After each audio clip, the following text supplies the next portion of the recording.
And new details overnight in a deadly helicopter crash in New York City. We've just learned the 33-year-old pilot has been released from the hospital. Just a tragic story. A teenager and a young girl are both in the hospital this morning. They were caught in the middle of gunfire while they were on the city's east side yesterday afternoon. It's an unbelievable story that News 5's Sarah Finney has been following for us all morning. She is live outside of the Portage County Juvenile Detention Center where that teen is now being held. Sarah, you just got new information within the last hour. Tell us, how did this happen? Old wood cabinetry and outdated appliances, those were some of the factors that Andre Stewart pointed out to me inside of his unit. Now, this was the second major fire inside the building. That is how neighbors describe her injuries. Those same neighbors telling me that they ran out of their homes around 1:30 this afternoon after they heard what sounded like a bomb exploding. Now, I want to step aside so you can see what they saw.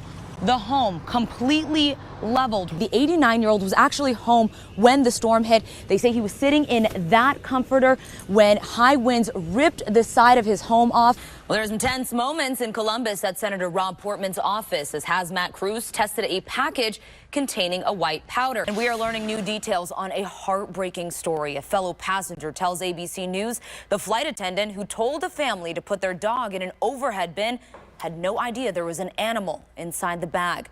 Just feet away from the home behind me were Angela Boggs and Dennis Huggins and their 5 children. The youngest one, just 1 year old, lived. But first, we begin with that breaking news. Future Hall of Famer Joe Thomas is retiring from the Browns. Yep. The next story has me screaming, where are her friends? Yeah. Where are her bridesmaids? Because new this morning, a woman headed to the chapel ends up in handcuffs instead. Yeah. Ladies and gentlemen, we have a winner. You might want to call your family members in Florida because someone in the Sunshine State is waking up a multi-millionaire. As you can tell by my half-eaten burger, I made this my dinner plans. The grills are still going. The drinks are flowing and the weather could not be any more perfect. An endangered animal. You guys, yeah. He tried to bring in a tiger. Not just a normal animal, right. A whole tiger.